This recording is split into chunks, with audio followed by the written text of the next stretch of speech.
next speaker is Miia Kosonen from Finland. There are some corrections on the printed version of her bio, so I'd like to introduce her based on the corrected biography. She is a Doctor of Science in Management, especially Knowledge and Innovation Management. Her affiliation is Miia University of Applied Science, Finland, especially for Research Center on Digital Information. She is a researcher and a trainer and a community manager specializing in online co-creation and communities. She will talk about user motivation and knowledge sharing in idea crowdsourcing. Miia. Thank you very much. Good morning, ladies and gentlemen. And let me first say that thank you, Stephen. I'm very impressed to be here and talk right after Innocentive's presentation. It was nice to hear about your work and get the figures and so on. My background is in knowledge management and innovation management, as Hiroshi just stated, and nowadays I'm working on managing digital information in Mikkeli University of Applied Sciences as a researcher. I have a long background in researching online co-creative environments. I made my PhD on online communities and knowledge sharing and creation in them. So crowdsourcing has been a logical way for me to proceed on my research journey.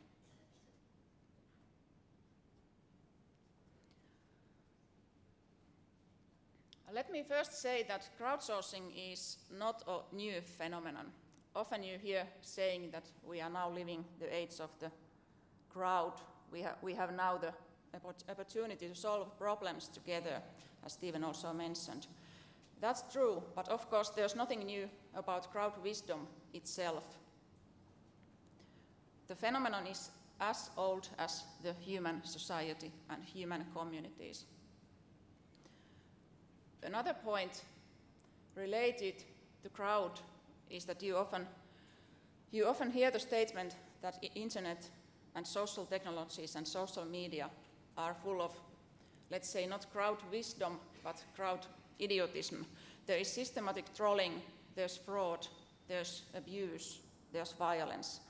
But that's always one side of the coin.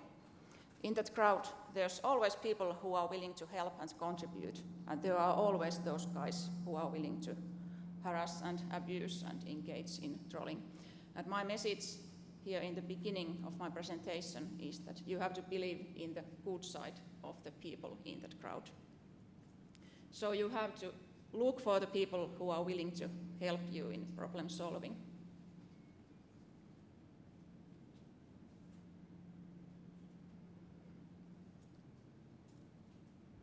So what is new is the scope and reach of collaborative problem solving. As I mentioned, there's nothing new about crowd wisdom itself. Collective intelligence is a phenomenon that has been in existence as long as the human community. And here are the basic conditions under which crowd wisdom could flourish. There is indeed much evidence by researchers that crowd wisdom may work better than expert groups, in particular when the group is a small one. The more eyes, the better results. That's the key idea between crowd wisdom. And you also have to note the third point. People have to be able to work independently around the problem so that they are not controlled or given very tight advice and guidelines how to work around it. You have to give space to human creativity.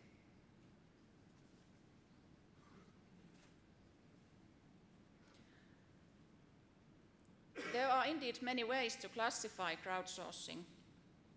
Here's my solution to that one. You have two basic options. Either you have your own platform, organization internally, like in the case of SAP or IBM, or then you can have your own platform targeted to your external customers and targeted to external customers and users, like in the case of Dell IdeaStorm and Nokia Ideas Project. Another option is that you use a third-party intermediary, just in the case of Innocentives Stephen just introduced. So that's a classical example and has been doing pioneering work. If you look at the right side of the picture, there are two basic options. Either the crowdsourcing setting is competitive by nature, you have a specific challenge or contest, and typically people get a monetary reward for the best solution, the winning solution. And another side is collaborative part. If you choose to establish a community, it's an ongoing structure dedicated to solving problems together. And the selection between these two, of course, depends on the type of knowledge and types of problems you are dealing with. The more complex problems, the more you need the wisdom of the whole collective instead of solving problems individually, like it's often the case in contests and challenges. And in between there are events which are typically temporary. They organize people together for a specific time period to gather together their collective knowledge.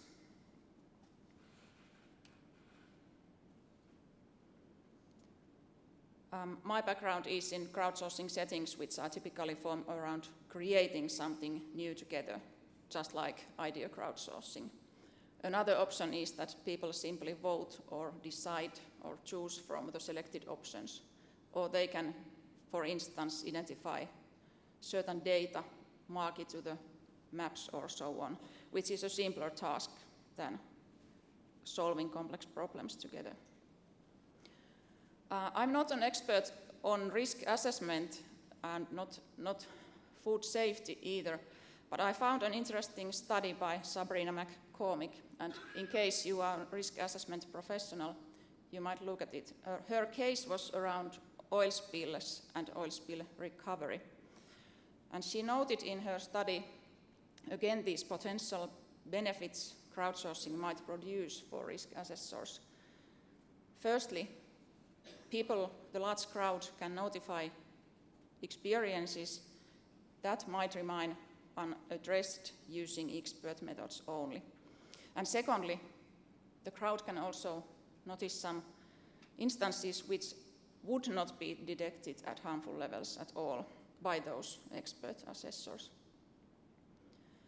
And her message, like mine, is that this is not a substitute to existing methods to solve complex problems.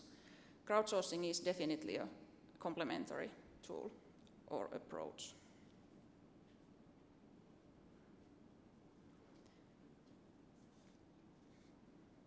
I like simple definitions, so here's mine on the study, which I'm presenting in the following some results of our crowdsourcing research. So idea crowdsourcing basically means that you are doing creative work among the crowd. You are soliciting new ideas, for instance, to develop better products or services. So here crowdsourcing means that you design a certain problem or task to a large crowd and solicit for their creative input. Previously, I worked in Lappeenranta University of Technology, Finland, and our research group collaborated with Nokia in order to find out one of the most fundamental questions around crowdsourcing. Why do people participate? We wanted to find out what types of benefits do these voluntary people, users, expect, and what motivates them. If you are interested in reading the full story of this research, it can be found in International Journal of Innovation Management, where it was published last year. Unfortunately, it is not an open access journal as it should be in this case, but please don't hesitate to contact me in case you are interested in the research report. And we have also done some research on the role of trust in crowdsourcing, in particular how trust in the hosting organization affects users' willingness to participate.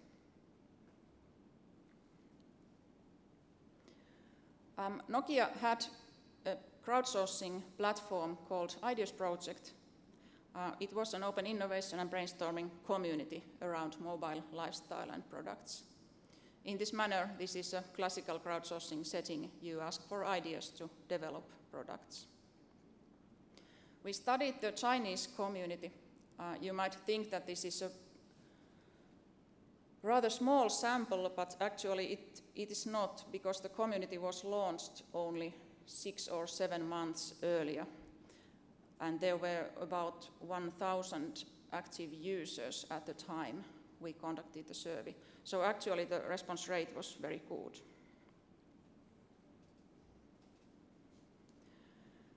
We used the uses and gratifications approach to study the benefits users expect.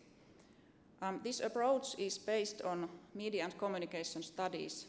It's an old one from the 70s, a very simple and practical one, and therefore I find it very useful to study any type of online participation. As you know, there are many competing platforms, services, social media applications. People simply don't have the time and energy to engage in all types of online participation. So you have to be aware of what your crowd expects, what it wants to have, what types of benefits does it expect. This may sound a simple message, but basically I think that it's not, because we have so many unsuccessful online co-creation platforms. We have so many ghost towns where no one actually participates. So something has gone wrong when those services have been launched and developed. And also some well-known researchers on online co-creation have warned organizations from this approach, just launching sites and applications which no one then uses. You cannot simply expect that people will participate and share their knowledge and ideas.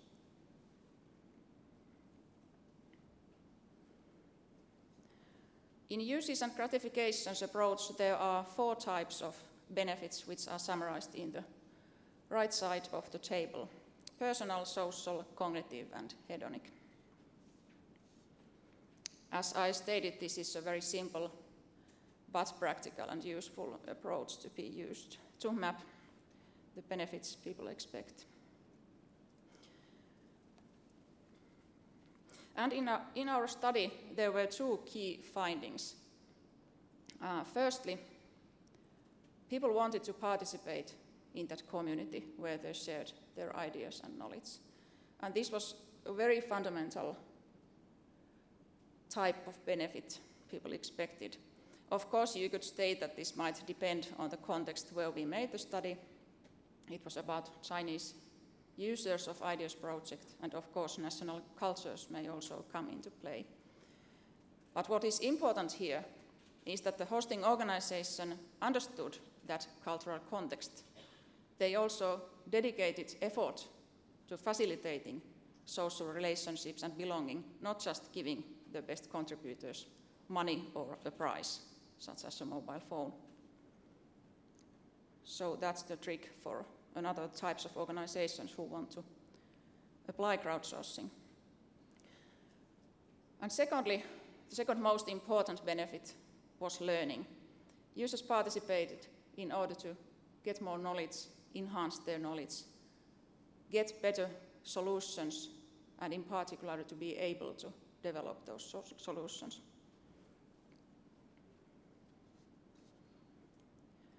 So my take-home message would be these 3 R's. You have to resource to your crowdsourcing platform and community. First of all, you need to consider what types of benefits your crowd expects, and also invest in community building. As a researcher of online communities, I have many times seen the situation that the whole setting is the responsibility of 1 or 2 or 3 people in the whole large organization.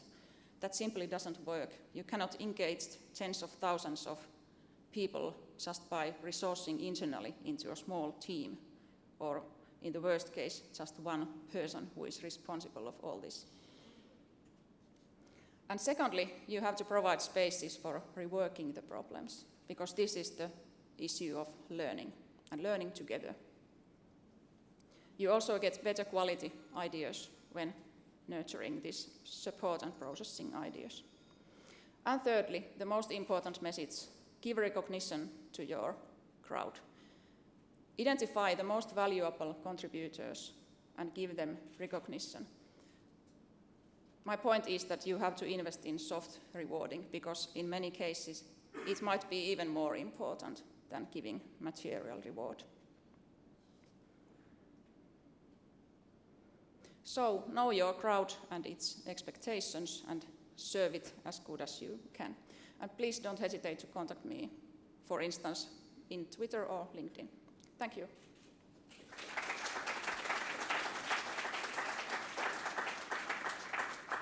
Thank you very much, Miia.